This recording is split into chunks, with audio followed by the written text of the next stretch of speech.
Strike, he's linked it to that classical music concert that was held in Palmyra yesterday. Philip Hammond called the show, quote, a tasteless attempt to distract attention from the suffering of Syrians. Well, here's how Russia's foreign ministry reacted to that.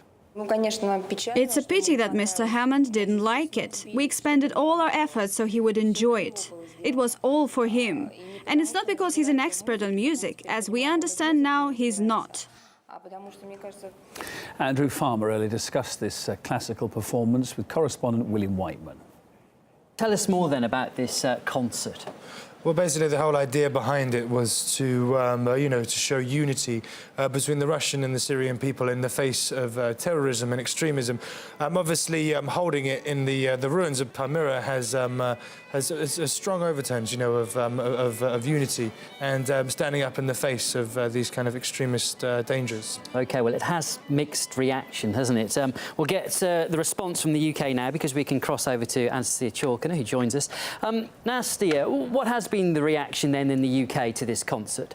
Well, we've come to expect these days for the Western media and press to really villainize Russia regardless of the context. But this time around, they really are reaching new lows, it seems. We're seeing an attempt yet again by the Western media and the press here in the UK to paint Russia as this bad guy trying to promote itself. Really, some of the reactions are staggering. We're seeing the media happily quote politicians as saying that it's a tasteless attempt at distraction, that it was just way more than just about music, that Russia was pretending to be a force for good, and some really describing the event as a bold propaganda stunt. And really, some have gone as far as to say that the fact itself that Russia partook in helping preserve this site and get it back is according to them, a quote, major propaganda coup in itself.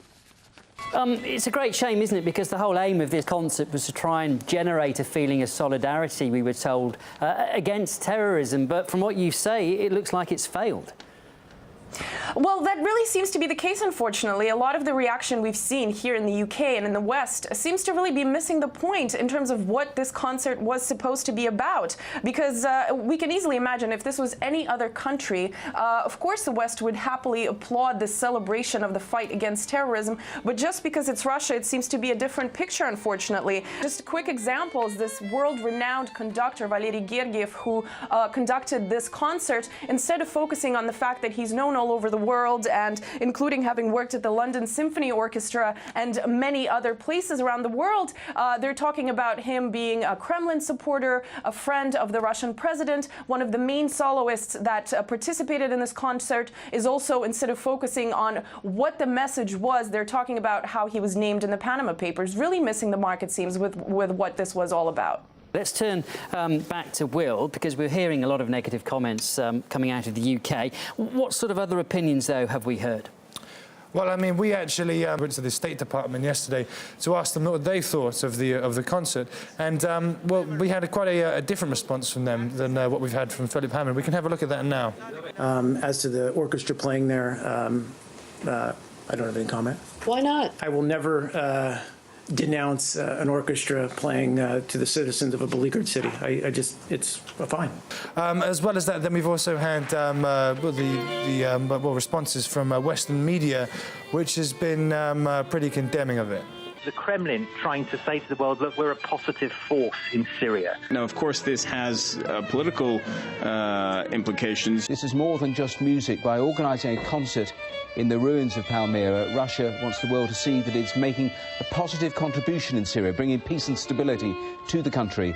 So, yeah, what was essentially intended to be a message of unity against extremism and violence has now been turned on its head by a large number of commentators, it would seem. William Whiteman, then, in the studio with us earlier on. Well, the concert was staged to support the restoration of Palmyra and honour the victims of the war. The head of Russia's Hermitage Museum now saying that his institution is ready to participate in the city's reconstruction. We hope that this site will be a place for music and poetry, not for military actions. I should remind you that we were the first to demand the protection of historical cultural monuments by force. This is very important. The Hermitage Museum is ready to take an